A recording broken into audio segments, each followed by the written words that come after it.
سلام اس پر کہ ٹوٹا بوریاں جس کا بچھونا تھا، سلام آمنہ کے لال محبوب سبحانی، سلام فخر موجودات فخر نوح انسانی، تیری صورت تیری سیرت تیرا جلوہ تیرا نقشہ، تیرا در ہو میرا سر ہو سکون دل میسر ہو، پھرے کب تک یہ حامد مارا یا رسول اللہ یا ربی بالمصطفیٰ بلغ مقاصدنا، یا ربی بالمصطفیٰ بلغ مقاصدنا، واغفر لنا ما مضى یا وسیع الکرم، مولاي صل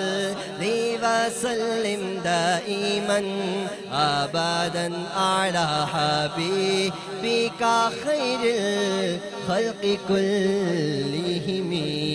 سبحان اللہ، سبحان جی اللہ، میں بہت ہی خوبصورت سعد کلام۔ کی طرف آؤں گا۔ سعد خان قبلہ، آپ سے ایک سوال ہے۔ دیکھیں ہمارے یہاں جو بات چیت ہو رہی ہے ماشاءاللہ وہ ایک ایسی آئیڈیل تھی، ریاست مدینہ جیسی ریاست روئے زمین پر نہ کوئی تھی، نہ ہے، نہ ہوگی۔ اس حقیقت کو سب تسلیم کرتے ہیں، چاہے وہ غیر مسلم ہوں یا جو بھی ہوں۔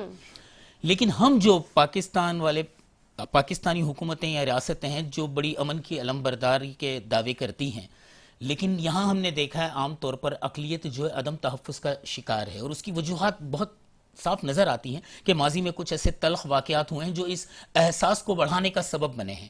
تو اسلامی ریاست پاکستان میں اس کے کیا حقوق ہیں اقلیت کے، اور کیا ذمہ داریاں ہیں حکمرانوں کی، اس طرف بھی تھوڑی سی توجہ دلائیں تاکہ ریاست مدینہ کے دعوے جو کیے جاتے ہیں اس کا ہم اس دور سے موازنہ کر سکیں کہ اس دور میں جو لازمی ضرورت ہے۔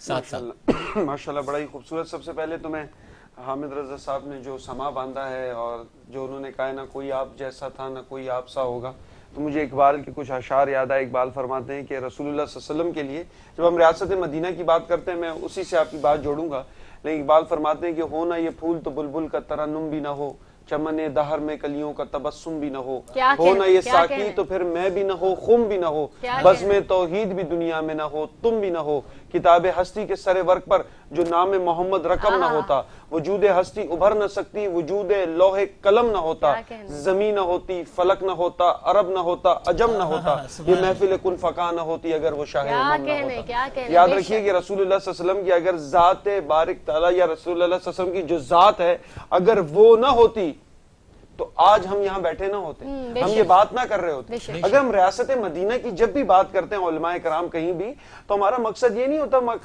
محض ریاست مدینہ کے فضائل سنا دیں یا ریاست مدینہ کی میں بات کروں، حضرت بات کرے، یہ سب بات کریں تو ٹی وی کے سامنے والے بیٹھے سبحان اللہ ماشاءاللہ کہہ کر کیا رسول اللہ صلی اللہ علیہ وسلم کی ذات تھی، بلکہ اس کا مقصد یہ ہے، یہ بات بار بار کہنے کا اور بتانے کا یہ گردان ہے تاکہ اس چیزوں پر ہم عمل کر لیں، ورنہ فائدہ نہیں ہوگا۔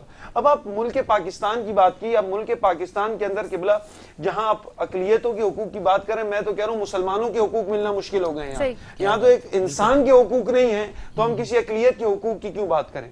خیر یہاں سب کے حقوق کی بات یہ ہے کہ جب ایک ہم جو ریاست مدینہ کی بات کریں نا، اگر ہم حقیقتاً اسلامی ریاست کو بنا گئے تو آپ یقین کریے کہ باہر سے بھی لوگ یہاں رہنا پسند کریں گے، جیسے کہ حضرت نے پہلے فرمایا کہ، اور آپ کے سوال میں بھی یہ چیز پنہا تھی کہ لوگ خود آ کر رسول اللہ صلی اللہ علیہ وسلم کے ساتھ رہنا پسند کرتے تھے ان کی ریاست میں۔ کیوں؟ وہ ریاست کیا تھی؟ وہ اصل میں امن کی ریاست تھی۔ وہ ریاست کیا تھی؟ جس میں جان مال عزت و آبرو کی حفاظت کی جائے۔ تو اس پاکستان کے اندر آپ اس کراچی شہر کے اندر بات کر لیں، ایک انسان کی کس چیز کی حفاظت ہے؟ بندہ ابھی اس شو میں آتے ہوئے ڈرتا ہے، جاتے ہوئے ڈرتا ہے، ایک انسان کی جان کی ضمانت جب باہر۔ تو اسی طرح کچھ اقلیتوں کے بھی حقوق ہیں، حقوق کیا کچھ جو میں نے پہلے ہی عرض کر چکا ہوں، جو کہ ایک مسلمان کے ایک شہر میں رہتے ہوئے ان کو حق ہے، حق آزادی اپنے مذہب کی ترویج کرنے کا، جیسے علامہ صاحب نے فرمایا حق آزادی ہے، وہ اپنی ورشپ کر سکتے ہیں، اپنی جو ان کی عبادت گاہیں ان کو حق آزادی، وہ تجارت کر سکتے ہیں، تعلق قائم کر سکتے ہیں اور ان کے ساتھ تمام معاملات۔ لیکن پاکستان کے اندر ہاں ایک افسوس کی بات ہے، یہ ازل سے چلتا ہوا آ رہا ہے، ہم نے پاکستان حاصل تو کلمے پر کیا، مقصد پاکستان کا مقصد کیا، لا الہ الا اللہ محمد بے شک، رسول بے اللہ، لیکن کہیں نہ کہیں ہم اپنے مقصد سے ہٹ چکے ہیں۔ اگر دوبارہ اپنے مقصد کی طرف آئے، دیکھیں اس اصل کیا ہے فلسفہ، اصل یہ کہ انسان جب اپنے مقصد پر رہتا ہے تو کامیاب رہتا ہے۔ ہم بھی اگر اپنا مقصد بھول جائیں گے کہ مجھے کس مقصد کے تحت دنیا میں بھیجا گیا، تو ہم میں اور بھیڑ بکریوں میں کوئی فرق نہیں۔ تو اسی طرح اگر پاکستان اپنے مقصد سے ہٹ جائے گا تو پھر پاکستان ایک بہترین معاشرہ، ایک بہترین ریاست نہیں بن سکتی۔ ابھی بھی اس امر کی ضرورت ہے تمام کو مل بیٹھ کر، تمام اذہان کو، کہ پاکستان کو اسی سوچ پر لائیں جو کہ سوچ علامہ اقبال کی تھی، جو کہ قائد اعظم کی تھی، اور جو اس سے بھی قبل جو کہ ریاست مدینہ تھی اس کو آئیڈیالائز کریں کہ وہ جو ریاست مدینہ تھی اس کو اگر وہ ریاست قائم ہو جائے قبلہ تو میں آپ تو اقلیتوں کی بات کروں تو پھر بھی انسان ہے، میں تو کہوں جانوروں کے بھی حقوق آپ کو ملنا شروع ہو جائیں گے۔ اور پھر حضرت عمر کی وہ بات کہ دریائے فرات کے کنارے ایک پیاسا کتا بھی مر جائے تو اس کا سوال عمر سے ہوگا، تو مجھے بتائیں اس سے بہترین ریاستیں کون ہوں گی؟ بالکل بالکل، بہت ہی خوبصورت آپ نے جواب عنایت فرمایا، لیکن الحمدللہ ہم پاکستان میں جو رہتے ہیں ہم نے دیکھا ہے کہ ہمارے یہاں جو اقلیتیں ہیں وہ محفوظ ہاتھوں میں ہیں، اور وہاں جس طرح سے ان کی عبادت گاہوں کی حفاظت کی جاتی ہے ایسے دوسرے ممالک میں نہیں کی جاتی۔ باقاعدہ طور پہ ہم نے ایسے واقعات بھی دیکھے ہیں کہ وہاں ان کی عبادت گاہوں کو جلا دیا جاتا ہے۔ لیکن میں جاننا چاہوں گی مولانا الیاس شہا کی سے، میں ان کی طرف آتی ہوں اور ان سے جاننا چاہوں گی کہ اور زیادہ بہتر ہم کس طرح بنا سکتے ہیں ان تمام تر چیزوں کو؟ جی، آپ کا سوال بہت اہم ہے کہ اول پہلے سے ہی اقلیت جو ہیں ان کو یہاں پر حقوق مل رہے ہیں، اور مزید بہتر کس طرح بنا سکتے ہیں؟ تو اس کے لیے بنیادی چیز ہے قانون سازی۔ جب قانون پر عمل درآمد ہوتا ہے، ایک باؤنڈری اور حدود قائم کی جاتی ہے اور اس میں یہ بتایا جاتا ہے کہ یہ جو ہے وہ ایک حد ہے، یہ باؤنڈری ہے، اس ترتیب پر زندگی گزاریں گے اور اس سے کراس کریں گے تو آپ کو یہ جرمانہ اور یہ سزا ہوگی۔ قانون کا بنانے کا مقصد یہی ہوتا ہے تاکہ انسان محفوظ ہو جائے۔ آپ دیکھیں شریعت مطہرہ میں بہت ساری مختلف جرائم کی سزائیں نافذ کی گئی ہیں، اس کا مقصد یہ نہیں ہے کہ شریعت کا کوئی گناؤنا شکل پیش کرنا ہے یا اس کا چہرہ پیش کرنا ہے، مقصد یہ ہے جب سزا پر عمل درآمد ہوگا تو اس کے لیے جو آگے جرائم ہیں وہ رکنا بند ہو جائیں گے۔ میں اس کو مثال دیتا ہوں، ایک چہرہ حاکم کا ہوتا ہے اور ایک چہرہ حکیم کا ہوتا ہے۔ حاکم سے مراد وقت کا قاضی جج ہوتا ہے اور حکیم سے مراد معالج طبیب اور ڈاکٹر ہوتا ہے۔ آج ہمارے ہاں جو جرائم بڑھ رہے ہیں اس کی وجہ یہ ہے کہ جو حاکم وقت ہے نا وہ حکیم کے لہجے پر آ گیا ہے، اور حکیم جو ہے وہ حاکم وقت کا لہجہ اپنا چکا ہے۔ اس کی مثال میں یوں دیتا ہوں، ایک مریض ہے وہ کسی ڈاکٹر طبیب کے پاس جاتا ہے اور اپنے مرض کا اظہار کرتا ہے کہ مجھے یہ مرض ہے اور یہ مسئلہ ہے، اور ڈاکٹر اس کے لیے دوا تجویز کرتا ہے، میڈیسنز کا انتخاب کرتا ہے۔ اس کے بعد اگر وہ دوائی نہ لے تو کچھ دنوں کے بعد ڈاکٹر صاحب اگر اس سے کہتا ہے کہ بھائی آپ دوائی نہیں کھاتے ہو، مر جاؤ گے، بیمار ہو جاؤ گے اور مسئلہ بڑھے گا، تو وہ کہے گا ڈاکٹر صاحب پہلے آپ اپنا علاج کریں پھر میرا علاج کریں گے۔ اور ایک آدمی جرم کر کے جب عدالت کے کٹہرے میں جاتا ہے اور جج اس کے ساتھ حکیم والا لہجہ کہتا ہے ماشاءاللہ یہ جرم کر کے آیا، آئیے آئیے، خوش آمدید، ویلکم۔ اب اس کا چہرہ یہ تھا جس کو قرآن کریم نے کہا ہے انما جزاء الذین یحاربون اللہ ورسولہ ویسعون فی الارض فسادا ان یقتلوا او یصلبوا، یعنی حاکم کا لہجہ اور ہے اور حکیم کا لہجہ اور ہے۔ آج حاکم حکیم کے لہجے پر آ گیا اور حکیم حاکم کے لہجے پر آیا ہے۔ قانون سازی، حد بندی اور دوسروں کا یعنی جو حق ہے وہ اس کو دینا، اس کے عمل درآمد سے مزید انشاءاللہ یہ بات سامنے آئے گی کہ لوگ جو پہلے سے محفوظ ہیں اور محفوظ تر ہو جائیں۔ بالکل بالکل جی، اور میں اب علامہ علی طاہری صاحب کے پاس آؤں گا۔ ایک اہم ترین سوال ہے اور اس کا جواب میں خود بھی جاننا چاہتا ہوں، میں خود بھی اکثر الجھن کا شکار ہو جاتا ہوں۔ ہمارے یہاں بہت سی غیر مسلم قومیں بستی ہیں، ہر قوم ہی ہے، ہم ان سے میل ملاپ بھی رکھتے ہیں، تعلقات بھی رکھتے ہیں، تو ہمیں کس حد تک ان سے تعلقات رکھنے چاہیے؟ کیونکہ ان کی رسومات بعض اوقات اگر ہم اپنا لیں تو ہمارے اپنے یہ اسلام کے منافی ہے۔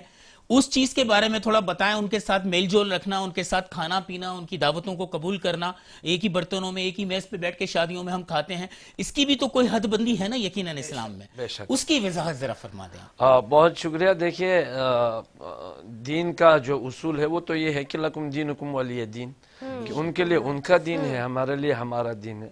اور ان کے ساتھ بیٹھنا، ان کو اسلامی ریاست میں بٹھانے کا مطلب یہ ہرگز نہیں ہے کہ آپ ان کی ذاتی زندگی میں شامل ہو جائیں، آپ کے ہم پیالہ ہم نوالہ ہو جائیں، اس کی گنجائش نہیں ہے، کیونکہ اسلام میں طہارت نجاست کا ایک تصور ہے، اور جو انسان کا جو کفر کی جو نجاست ہے نا، اس کی طہارت کلمہ طیبہ ہے۔ جب تک ان کی زبان پر کلمہ طیبہ نہیں آتا، ان کے اندر سے کفر کی نجاست جائے گی نہیں۔ اس میں توہین کا کوئی سوال نہیں ہے، کیونکہ اسلام کے اپنے ضابطے ہیں۔ اسلام کہتا ہے کہ خون نجس ہے، پیشاب پاخانہ نجس ہے، ان سے بچے، لیکن ان کے دین میں یہ چیزیں واضح نہیں ہیں، تو کھانے پینے کی تو کھلی اجازت نہیں دی جا سکتی۔ بالکل جی، ان کے اپنی ایک حد ہے، وہ اپنے معاشرے میں اپنے درمیان ایک دوسرے سے ملے، دعوتوں میں ہم پیالہ ہم نوالہ بن جائے، لیکن جو اہل ایمان ہے، اہل اسلام ہے، انہیں ہر حال میں جو ہے نا ایک حدود کی پاسداری کرنا ضروری ہے۔ یہاں مفتی حضرت تشریف فرما، ان کی موجودگی میں عرض کروں گا، دیکھیے اس کا سمپل سا جو طریقہ ہے، وہ تری سے بچے۔ آپ ہینڈ شیک کریں، ہاتھ ملائیں، لیکن ان کی تری آپ میں منتقل نہ ہو، آپ کی تری ان کے میں منتقل نہ ہو۔ اس حد تک واسطہ اور تعلق کی تو گنجائش ہے، لیکن اگر ان کا ہاتھ گیلا ہے یا آپ کا ہاتھ گیلا ہے یا کوئی چیز دے رہے لے رہے ہیں، تو اس کی احتیاط کی ضرورت ہے۔ اور اسلام کے جو قوانین ہے، اس میں ہمیں ماڈرن ہونے کی ضرورت نہیں ہے۔ اب کہیں کہ جناب یہ زمانہ ایسا ہے کہ ہم کٹ کے نہیں رہ سکتے، ہم ان کے ساتھ بیٹھیں گے، ان کا کھائیں گے پیئیں گے، نہیں بھائی۔ اب جو آپ کی جو پہلی حد ہے وہ اسلام کی ہے، تو اس میں معاملہ یہ ہے کہ اس میں توہین کا کوئی پہلو نہیں ہے، بس یہ کہ وہ اپنی جگہ اپنے مذہب میں اپنے عقیدے میں آزاد ہے، لیکن جو معاشرتی جو تعلق ہے، واسطہ ہے، اس میں تھوڑی احتیاط آپ برتی نے جائے۔ بہت ہی خوبصورت جواب عنایت فرمایا، لیکن میں علامہ سعد سے جاننا چاہوں گی کہ بعض اوقات کچھ جو غیر مسلم لوگ ہوتے ہیں وہ دوستانہ تعلقات میں بھی آتے ہیں، جیسے کہ کالج یونیورسٹیز میں لوگ پڑھتے ہیں آپس میں تو وہ دوست بن جاتے ہیں۔ بعض اوقات ایسا ہوتا ہے کہ ان کے یہاں سے کچھ آ رہا ہوتا ہے کھانے کی چیزوں میں، تو کیا وہ بھی چیزیں لے لینی چاہیے یا نہیں لینی چاہیے؟ جیسے علامہ صاحب نے عرض کیا، تو آپ بھی اسی سوال کو اگر آگے کنٹینیو کریں، اور آپ کا کیا جواب ہے اس معاملے میں؟ جی، جیسے علامہ صاحب کا ایک اپنا موقف ہے، لیکن میرے اس حوالے سے موقف یہ ہے کہ جیسے کہ انہوں نے بتایا کہ ان کے لیے ان کا دین، ہمارے لیے ہمارا دین۔ اگر ہم بات کریں کہ محض انسانیت، تو ان کی ان کا تخصص ہے، ہم اس کی عزت رکھیں گے، لیکن کھانے پینے کی جہاں تک بات ہے تو اسلام نے ایک رول بتایا ہے کہ حرام کھانا جائز نہیں ہے۔ اگر ہم اپنے رول قدوری کو پڑھیں، جو ہمارے علامہ صاحب یہ بتائیں گے، اس میں ایک صراحتاً ہے کہ انسان بحیثیت کوئی انسان نجس نہیں ہوتا، انسان کوئی نجس نہیں ہوتا، تو آپ کھانا کھا سکتے ہیں بظاہر کہ اس نے کوئی حرام چیز نہ کھائی ہو۔ جیسے ہمارے ہیں کہ مونچھیں اس طرح بڑی ہوں کہ وہ منہ کی طرف، تو ایسے کوئی اس نے حرام کھانا نہیں کھا، تو آپ کھانا کھا سکتے ہیں، ان سے میل ملاپ رکھ سکتے ہیں۔ آپ جب یہ چیزیں کریں گے تو اسلام کی چیزوں کو سمجھیں گے۔ اگر ہم اپنے بزرگان دین کو، اگر ان کی زندگی حیات مبارکہ کو دیکھیں تو باقاعدہ ان کو دعوت پر بلاتے تھے، ان کا اکرام کیا کرتے ہیں تاکہ وہ اسلام کی اس کو سمجھیں، اسرار و رموز کو سمجھیں۔ جب آپ ان کے ساتھ تعلق اس حد تک، لیکن دیکھیں ایک انہوں نے بڑی اچھی بات کی، لیکن ہمارے یہاں اس طرح بھی ایک چل پڑا ہے کہ ہم اولی کے ان کے رسومات میں بھی شریک ہوتے ہیں۔ یہ چیزیں اس سے اجتناب کریں کہ اتنا بھی نہ ہو کہ بالکل آپ میں فرق نہ دکھے، لیکن اس حد تک کہ جیسے اب یہ تو ایک ساتھ انسان کالج میں بیٹھتا ہے ہوتا ہے، تو آپ ایک جگہ سے ایک چیز لے رہے ہیں تو اس میں کوئی مذائقہ نہیں ہے۔ آپ ملاقات کر رہے ہیں تو ہاتھ گیلے بھی ہوں تو انسان ہے، کبھی ہاتھ دھوئے ہوئے ہوتے ہیں یا کچھ ہوتا ہے تو ہاتھ ملائے جا سکتے ہیں، کچھ طرح کا ایشو نہیں ہے۔ تو ہمارا اس حوالے سے یہ جواب۔ صحیح ٹھیک ہے، بہت ہی خوبصورت آپ نے جواب عنایت فرمایا، کیونکہ ظاہر ہے کہ بحیثیت مسلمان یا بحیثیت انسان ہمیں ان چیزوں کو مد نظر نہیں رکھنا چاہیے۔ جیسے آپ نے بتایا کہ ان کی رسومات کو تو نہیں اپنانا چاہیے، لیکن اگر کھانے پینے کی چیزیں ایکسچینج ہو رہی ہیں تو ہم وہ کر سکتے ہیں۔ رسول اللہ صلی اللہ علیہ وسلم، بس اس بات سے میں خطا کہ رسول اللہ صلی اللہ علیہ وسلم ایک جگہ حضرت عمر کے ساتھ بیٹھے ہوئے تھے، تمام اصحاب تھے۔ حدیث مشہور ہے کہ ایک کافر کا وہاں سے میت اور جنازہ، ہم تو جنازہ کہتے ہیں، ایک میت جا رہی تھی تو رسول اللہ صلی اللہ علیہ وسلم کھڑے ہو گئے، تو حضرت عمر نے رسول اللہ صلی اللہ علیہ وسلم کا دامن قمیض پکڑا، فرمایا یا رسول اللہ یہ مسلمان کا جنازہ یا کوئی میت نہیں جا رہی۔ فرمایا کہ عمر میں اس لیے نہیں کھڑا ہوا کہ یہ مسلمان ہے یا غیر مسلم، میں اس لیے کھڑا ہوں ایک انسانیت کی تکریم کے واسطے. تو ایک انسانیت کے ناطے بھی کچھ چیزیں ہوتی ہیں ان کے ساتھ اس لیے تعلق رکھا، ان کے غم میں شریک ہو، ان کے ساتھ ان کے معاملات، وہ اگر بھوکے ہیں تو ان کو کھانا بھی کھلائیں. ہمارے ہاں جو صدقات ہیں جو واجبہ نہ ہو تو ان کے لیے جائز ہے، ان کی آپ اکرام بھی کر سکتے ہیں، ان کی کچھ مصیبت ہے، ان کی درد. تو ایز اے معاشرے میں جب آپ ریاست میں حقوق کی بات کر رہے ہیں، وہ آپ کے ساتھ رہ رہے ہیں تو آپ ان کی کچھ چیزوں کا بھی تو خیال رکھیں گے. بہت مفصل اور اچھا جواب دیا، لیکن وہی بات کہ تمام عبادتوں میں، انسان کی تمام عبادتوں میں ایک عبادت اور ایک لازمی فرض یہ ہے کہ ہم سحری بھی ایک لازمی فریضہ ہے. بات جاری رہے گی، بہت دلچسپ موضوع پہ ہو رہی ہے اور بہت کچھ ہم آپ سے جاننا چاہیں گے. اس وقت آپ بھی، ہم سب بھی اور ہمیں دیکھنے والے بھی یقیناً سحری کے وقفے پہ جائیں گے اور اس وقفے کے فوراً بعد آئیں گے اور اس موضوع سخن پر گفتگو اور کلام جاری رہے گا انشاءاللہ.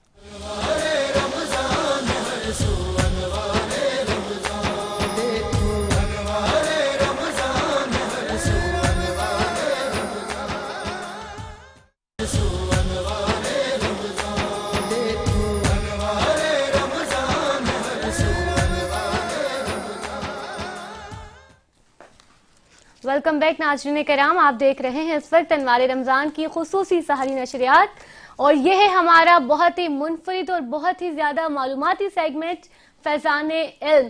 اور آج الحمدللہ ہم لوگ 14 سحری اختیار کر چکے ہیں اور 14 روزے میں داخل ہو چکے ہیں.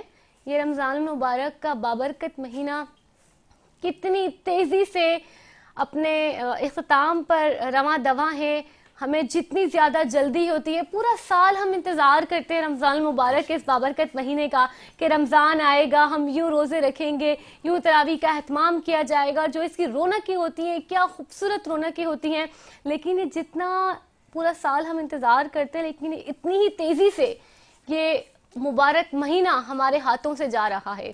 تو ہمیں کوشش کرنی چاہیے کہ اللہ تعالیٰ نے اس ماہ مبارک کی جو تعلیمات ہمیں دی ہیں اپنے نبی پاک صلی اللہ تعالیٰ علیہ وآلہ وسلم کے ذریعے، اپنے پیارے محبوب کے ذریعے، تو ہمیں ان پر پورا کا پورا عمل درآمد کرنا چاہیے. اس رمضان مبارک کے مہینے سے خوب فائدہ اٹھانا چاہیے، کیونکہ وہ تو چاہ رہا ہے دینا فائدہ. اب ہمارا کام ہے کہ ہم کتنا فائدہ اٹھاتے ہیں اور کتنے اس سے جو ہے نا انعامات کی بارش اپنے اوپر لیتے ہیں. جو فیضان علم کا ہی ہمارا سیگمنٹ ہے، اس میں ہمارے ساتھ علماء کرام موجود ہیں، ان سے سوال اور جوابات کا سلسلہ دوبارہ سے جوڑتے ہیں. اور آج کیونکہ ہمارا ٹاپک ہے اقلیتوں کے حقوق کے بارے میں اور ریاست کی ذمہ داریوں کے بارے میں، تو اسی طرف دوبارہ سے ہم جاتے ہیں اور ان سے جو معلوماتی سیگمنٹ ہے، معلوماتی چیزیں ہیں، اور دوبارہ سے وہ سمیٹنا حاصل کرتے ہیں. بالکل درست فرمایا آپ نے اور میں اس بات کی تائید کرتا ہوں. لیکن جو آپ نے کہا کہ یہ رحمتوں کی گھڑیاں بہت تیزی سے گزر رہی ہیں، ایک بات یاد رہے کہ یہی رحمتیں، یہی برکتیں، یہی نعمتیں قدرت کی طرف سے جاری رہ سکتی ہیں. جو اعمال ہم رمضان میں اختیار کرتے ہیں، اگر ہم یہ باقی 11 مہینے بھی، جو 11 مہینے ہم ان اعمالوں سے دور ہو جاتے ہیں، اگر یہ اعمال جاری و ساری رہیں تو میں سمجھتا ہوں اس کے رحمت کا دریا اور اس کی لہریں بھی اسی طرح جاری رہیں گی. آتے ہیں محترم قبلہ مولانا مفتی الیاس شاہ صاحب کی طرف. اور میرا آپ سے جو سوال ہے، میں پہلے ہی سوال کرنے سے پہلے کہہ رہا ہوں کہ یہ بڑا ایک نازک سوال ہے اور مجھ جیسے کم علم، ناقص العقل لوگوں کے ذہن میں بھی آتا ہے اور بہت سے لوگوں کے ذہن میں بھی آتا ہے. اس لیے میں چاہوں گا آپ سے یہ سوال، اسلامی حکومت میں مسلم اور غیر مسلم کو اپنے اپنے مسالک، عقائد اور مذاہب کے مطابق اپنی مذہبی رسومات کی انجام دہی اور عبادات کی ادائیگی میں آزادی حاصل ہے. مگر ایک اشکال کیا جاتا ہے کہ اگر کوئی انسان مذہب اسلام کو ترک کر کے کوئی دوسرا مذہب اختیار کر لیتا ہے تو اسلام اس کو مرتد تصور کرتا ہے اور اس کی سزا قتل تجویز کرتا ہے. سوال یہ ہے کہ اگر اسلام آزادی مذہب کا حق دیتا ہے تو پھر مرتد کی سزا کا تصور کیوں؟ اس کو آزادی حاصل ہونی چاہیے کہ وہ جو مذہب چاہے اور جب چاہے اختیار کر لے. میں جانتا ہوں یہ نزاکت والا معاملہ ہے، لیکن مجھے یہ یقین ہے کہ آپ اس کا اتنا تسلی بخش جواب دیں گے کہ یہ ابہام اور شک کی جو معاملات ہم جیسے لوگوں کے دل میں آتے ہیں وہ دور ہو جائیں. بسم اللہ الرحمن الرحیم. انتہائی نازک سوال ہے اور اہم سوال ہے، اس کو سمجھنے کی ضرورت ہے.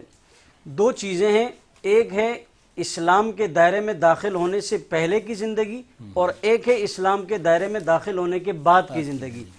اسلام کے دائرے میں داخل ہونے سے پہلے کی زندگی کا تصور بالکل واضح، لا اکراہ فی الدین.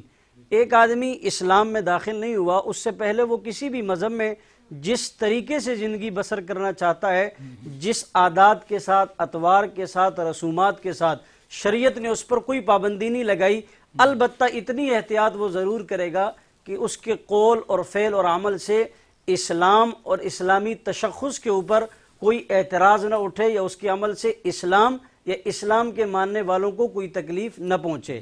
یہ لا اکراہ فی الدین کے عمل سے بالکل واضح۔ اسی کے تحت علماء نے لکھا ہے کہ کسی کو زبردستی اسلام میں داخل کرنے کی بھی اجازت نہیں ہے کہ آپ کسی پر جبر کریں، گن پوائنٹ پر اس کے کلمہ پڑھوائیں، یہ بالکل واضح شریعت کا ایک تصور ہے۔ دوسری طرف آپ کا سوال بہت اہم ہے کہ جو شخص جب اسلام قبول کرتا ہے، مسلمان ہونے کے بعد اگر وہ مرتد ہوتا ہے تو آزادی رائے کہاں گئی؟ یاد رکھیں، کسی بھی مملکت میں، کسی بھی ملک میں، کسی بھی جگہ پر ہر جرم کی مختلف سزا ہوتی ہے، ہر جرم کی سزا اس جرم کے اعتبار سے، لیکن کہیں بھی باغی کو، غدار کو کوئی جگہ بھی کسی بھی ادارے میں، کسی ملک میں، کسی جگہ کوئی شخص تسلیم نہیں کرتا۔ جشن آزادی پاکستان کی 14 اگست کو منائی جاتی، کوئی شخص اگر اپنے گھر میں 15 اگست کو جھنڈا لہرائے گا تو وہ جتنا بھی دعوے سے کہتا رہے کہ میں محب وطن ہوں، میں پاکستان سے پیار کرتا ہوں، لیکن اسے کہا جائے گا آپ کا عمل بتا رہا ہے کہ آپ غدار ہیں۔ کوئی شخص اگر آپ کی کسی قانون کی خلاف ورزی سے بڑھ کر اس حد تک جاتا ہے کہ وہ غدار کہلاتا ہے، تو محب وطن ہونے کے ناطے سے ہر شخص یہ کہتا ہے کہ یہ وطن کا غدار ہے، ملک کا غدار ہے، اور غدار کی سزا وہ سزائے موت ہے۔ اسی طرح جو اسلام چھوڑ کر دوسرا کوئی مذہب اختیار کرتا ہے تو وہ بعین ہی اسلام کے ساتھ غداری کر رہا ہے۔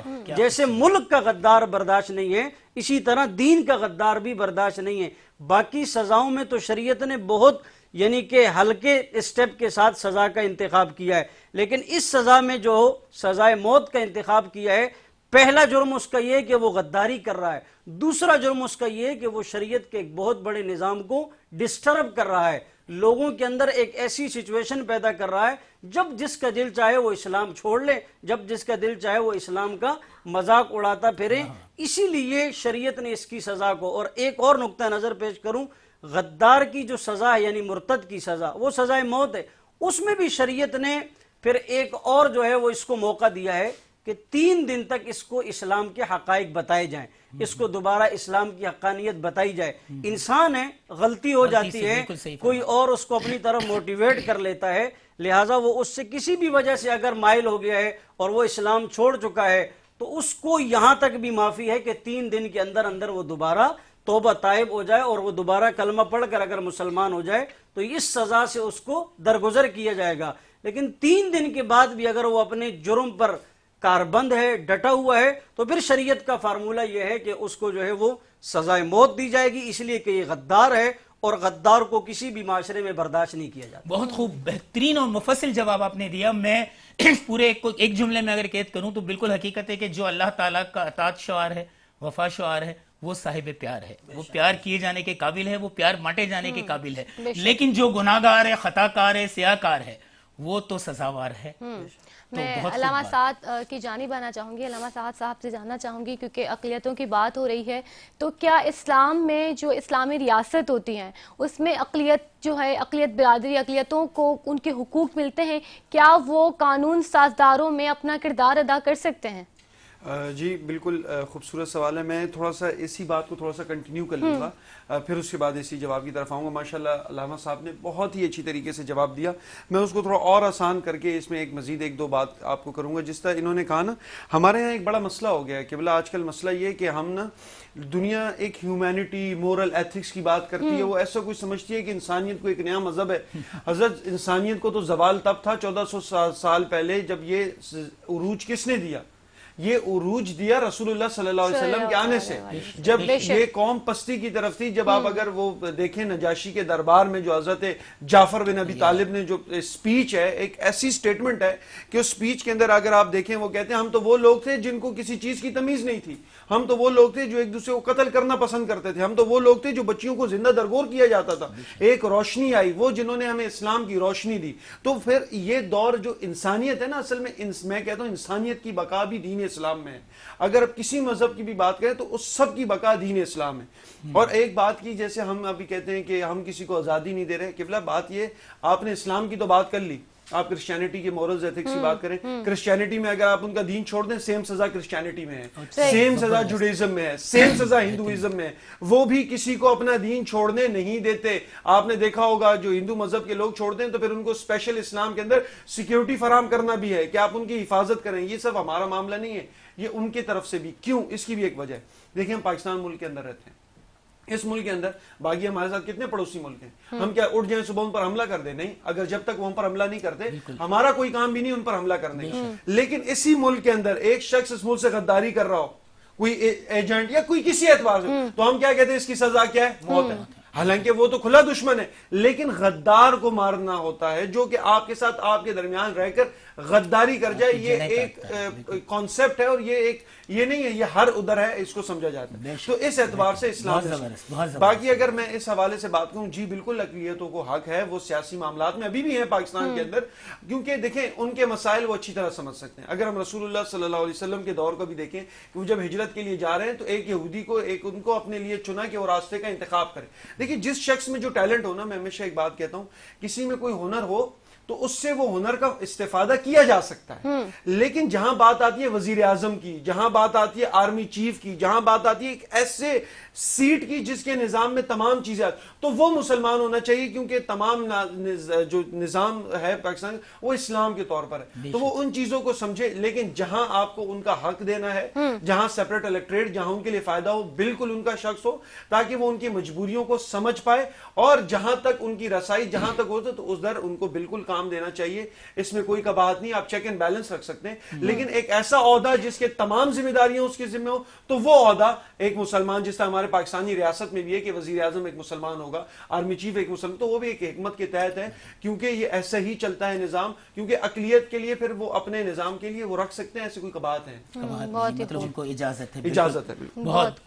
بہت زبردست، بہت ہی خوب آپ نے بات کی ہے. اور جو آج ہماری اقلیتوں پر بات ہوئی ہے اور ریاست میں ان کی جو ذمہ داریاں یا جو ان کے حقوق ہیں، ریاست پر جو ان کی ذمہ داریاں، اس کے معاملے میں جو آپ لوگوں سے بات ہوئی، آپ لوگوں سے رہنمائی جو ہم لوگوں نے حاصل کیے، آپ لوگوں سے پہلے جو آج ہمارے مہمان گیسٹ آئے ہوئے تھے ملن ایگرو کے مہمان سیگمنٹ میں، ان لوگوں سے جو آج اس موضوع پر بات ہوئی ہے، یقیناً یہ تمام تر باتیں ہم لوگوں کے لیے بہت فائدہ مند ثابت ہوں گی اور بہت کچھ جاننے اور سیکھنے کا موقع ملا. اور اسی کے ساتھ ساتھ آج اس فیضان علم سیگمنٹ میں ہمارے ساتھ حامد رضا بھائی بھی موجود ہیں. میں چاہوں گی کہ حامد رضا بھائی ایک بار پھر آپ کوئی کلام ہمیں سنائیں. آپ نے آج یہ جو سیگمنٹ ہمارا، کیونکہ آپ اکثر نا سحری کے بعد چلے جاتے ہیں، سحری کے بعد آج آپ ہیں، تو پھر آج آپ کو کیسا لگا اس سیگمنٹ میں پورا بیٹھنا، دیر تک بیٹھنا؟ میں بھی رائے جاننا چاہوں گا حامد بھائی آپ سے کہ کیسا لگا یہ سیگمنٹ. جی جی تو بالکل. اور ہم حامد رضا بھائی سے کلام جو سنتے ہیں نا تو وہ بڑا خوبصورت جو ان کا کلام ہوتا ہے وہ ہم سنتے رہتے ہیں ان سے. ابھی ہم چلتے ہیں ہمارے علماء کرام کے جانب بھی. میں جاننا چاہوں گی جو آج اقلیتوں پر بات ہوئی ہے، کوئی ایک لائن کا میسج اگر آپ ہمارے ناظرین کو دینا چاہیں. یہ اقلیتوں کے لیے بھی ہو یہ میسج اور ہم اکثریت لوگوں کے لیے بھی ہو، دونوں کے لیے. اکثر میں بین المذاہب پیغام جسے کہتے ہیں، بین المذاہب کو امن کا پیغام بالکل آپ دونوں کے لبوں سے ہم پہنچانا چاہتے ہیں اپنے سننے والوں جی. تک. میں 1 منٹ میں اس کو کوٹ کر دیتا ہوں. حضرت انسان کا تعارف اللہ تعالیٰ نے قرآن کریم میں یوں کروایا کہ انسان اللہ کا نائب ہے.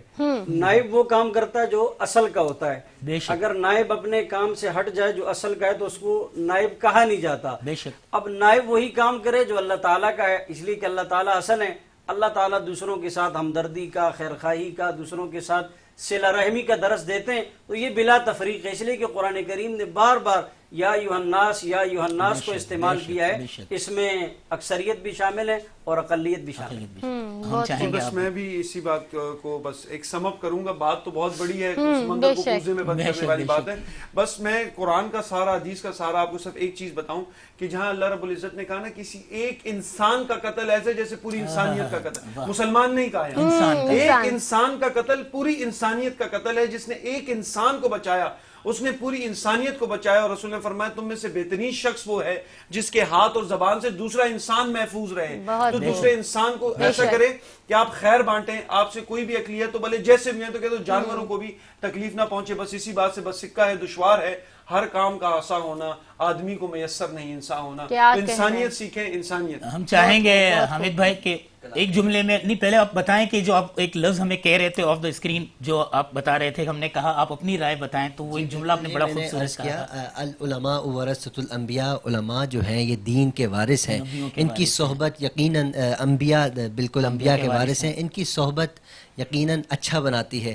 میرے لیے اعزاز کی بات ہے کہ آج میں زیادہ دیر ٹھہرا اور علماء کی صحبت پائی. اللہ کریم اسے قبول. اب ہم چاہتے ہیں کہ آپ یہاں ایک ایسی صحبت بنا دیں اپنے نعت کے کلام سے, نعت کے کلام سے آپ ایسی صحبت بنا دیں کہ ہم سب اپنے آپ کو یہاں بیٹھے ہوئے مدینے میں تصور کریں. سبحان اللہ. ہم نے آنکھوں سے دیکھا نہیں ہے مگر, ہم نے آنکھوں سے دیکھا نہیں ہے مگر, ان کی تصویر سینے میں موجود ہے, جس نے لا کر کلام الہی دیا, جس نے لا کر کلام الہی دیا, وہ محمد مدینے میں موجود ہے, وہ محمد مدینے میں موجود ہے.